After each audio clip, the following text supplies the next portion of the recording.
अपने जीवन की गाड़ी को चलाते चलाते परमात्मा का भजन हो जाना, यह श्रेष्ठ है। अपने जीवन को चलाते चलाते परमात्मा की भक्ति हो जाना, यह श्रेष्ठ है।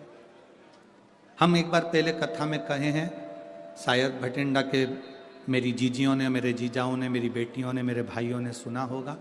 जितने लोग यहाँ कथा सुनने बैठे हैं इनने भी सुना होगा। हमने पहले कथा में कहा, जब तक तुम्हारी नौकरी चले, जब तक तुम्हारी दुकान अच्छी चले, पत्नी के जेवर बनवा दो। बोला था कि नहीं बोला था? जम के तो बोलो, बोला है ना? तुम्हारी दुकान अच्छी चल रही हो, तुम्हारी नौकरी अच्छी चल रही हो, तो पत्नी के जेवर बनाओ। व्यापार अच्छा चल रहा हो, नौकरी अच्छी चल रही हो, तो फिर प्लाट ले लो। नौकरी अच्छी चल रही हो, दुकान अच्छी चल रही हो, व्यापार अच्छा चल रहा हो, तो फिर मकान बना लो। अगर तुम्हारी दुकान अच्छी चले, तुम्हारी नौकरी अच्छी चले, तो उस चलती हुई नौकरी में, उस चलते हुए व्यापार में तुम अपने प्लाट ले लो, मकान बना लो, पत्नी के जेवर बना लो। जो काम करना है चलती हुई नौकरी में कर लो। रिटायरमेंट के बाद नहीं कर पाओगे।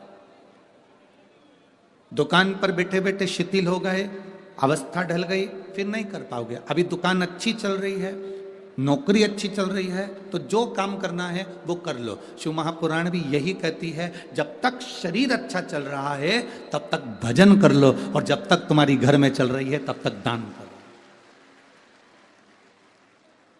तुम्हारा शरीर अच्छा चले जब तक खूब भजन करो, तुम्हारा घर में तुम्हारा हक चले, तुम्हारा घर में तुम्हारा नाम चले, तुम्हारा लोग कहना माने, तब तक तुम दान पुण्य भजन संकीर्तन सत्संग जो जो कुछ तुम्हें करना है वो सब कर लीजिए, सब करो। रिटायरमेंट होने के बाद फिर आप रिटायरमेंट होने के बाद में फिर आप प्लाट नहीं ले पाओगे। दुकान चलते चलते थोड़ी भी डाउन हो गई, फिर आप बंगला नहीं बना पाओगे,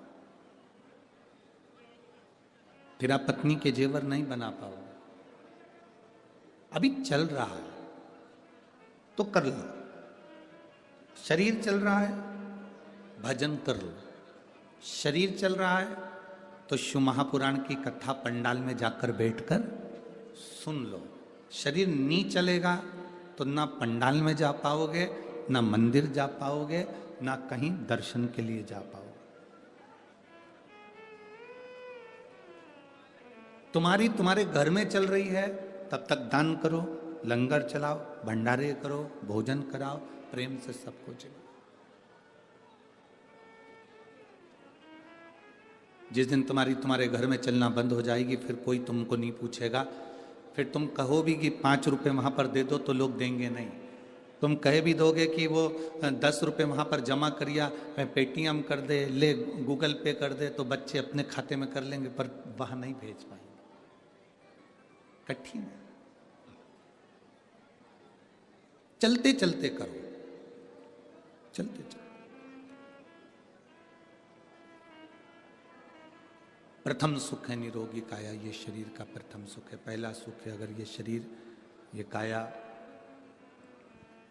अगर ठीक है तो आप अपनी जिंदगी का सारा कार्य कर सकते हो, सब कुछ। काया ठीक नहीं है, कुछ नहीं कर पाओ।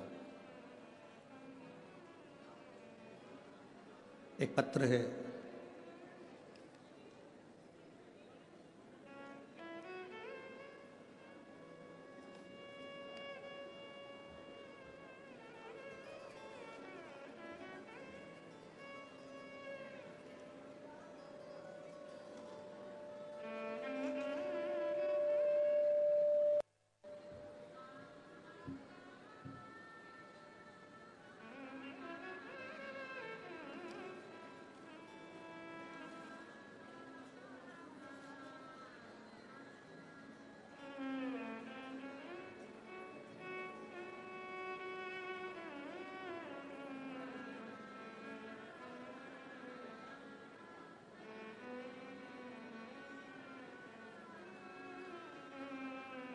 मेरा नाम अमन सोनी है और मैं सिरसा हरियाणा का रहने वाला हूँ। कहीं बैठे हों तो हाथ हिला सकते हैं। अमन जी सोनी, सिरसा हरियाणा। कहीं बैठे हों तो हाथ हिला सकते हैं। मेरा नाम अमन सोनी है, मैं सिरसा हरियाणा से यहाँ आया हूँ। मेरे पिताजी का नाम श्री धर्मपाल सोनी है। मेरा फ़ोन नंबर ये है। एक लोटे जल का मैं वर्णन करना चाहता हूँ। गुरुदेव, 2021 में मेरे पिताजी को पेट में गांठ हो गई, 2-3 गांठ और आई। पहले 2014 में एक बीमारी हो गई थी जिसमें नसें इनकी चोक होने लगी थी, जिसकी दवाइयाँ चल रही थी, जिसको प्रेक्निज्म ऐसी बीमारी कहते हैं जिसमें शरीर की नसें धीरे धीरे सिकुड़ना चालू हो जाती हैं। वो बीमारी इनको हो गई थी। कहीं बैठे हों तो हाथ हिला सकते हैं। पीछे है, हाथ हिलाओ एक बार। हाँ ठीक है। अच्छा, इधर पिताजी उधर बैठे हैं, ठीक है।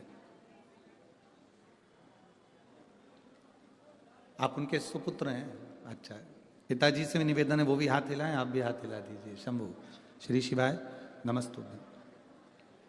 एक बीमारी हो गई थी जिसमें नसें चोक होने लगी थी, शरीर सारी नसें सिकुड़ने लगी थी। फिर धीरे धीरे एक हाथ एक पैर कांपने लगा, काम करना बंद कर दिया। 2021 में उन्हें पेट में दर्द हुआ। तब सोनोग्राफी करने पर पता चला कि उन्हें पेट में हड्डियों के कैंसर हो गया है। गुरुदेव, पेट में रहते हुए वो कैंसर पूरे शरीर में फैल गया। अस्पताल में उनको रखा, कोई आराम नहीं आया। तब हमने पंजाब भटिंडा में दिखाने आए। साहब ने कहा कि कीमो करना पड़ेगा। एक कीमो करवाकर हम घर वापस चले गए। कीमो करवाने के बाद भी आराम नहीं हो पाया। तब हमारे नज़दीक में कोई ताई रहती हैं, उन्होंने हमसे कहा, वो सियोर वाला महाराज कहता है टीवी पर कि 1 लोटा जल समर्पित करा करो, किसी को भी घर के व्यक्ति को मंदिर भेज दो, जल चढ़ाए, वो जल लेकर आए और इनको दो। बेलपत्री का सेवन करो। गुरुदेव, हम लोग आज के समय की पीढ़ी, हम कैसे विश्वास कर लें कि कैंसर जैसा रोग शिवजी पे जल चढ़ाने से समाप्त हो जाता है। हम लोग आज के ज़माने की पीढ़ी, पढ़ी लिखी पीढ़ी, इस बात पर हम भरोसा नहीं करते। पर बगल वाली ताई ने कहा कि एक बार चढ़ाकर देखने में क्या जा रहा है। हम लोगों ने जल चढ़ाना प्रारंभ करा और वो जल लाकर पिताजी को देना प्रारंभ करा। गुरुदेव, बेलपत्र बाबा की चढ़ी हुई लाकर देना पड़ी। 15 दिन तक हमने लगातार यही प्रयोग करा और बाबा की कृपा से हम उनको दूसरी बार जांच कराने के लिए जब लेकर गए तो बाबा की ऐसी कृपा हुई कि उनका कैंसर नेगेटिव अर्थात नील के बराबर आ गया। हम बाबा को धन्यवाद देने के लिए आए हैं। अब उनका जो शरीर कांपता था वो भी अच्छे से काम कर रहा है और बाबा की कृपा से वो स्वस्थ हैं। आज इस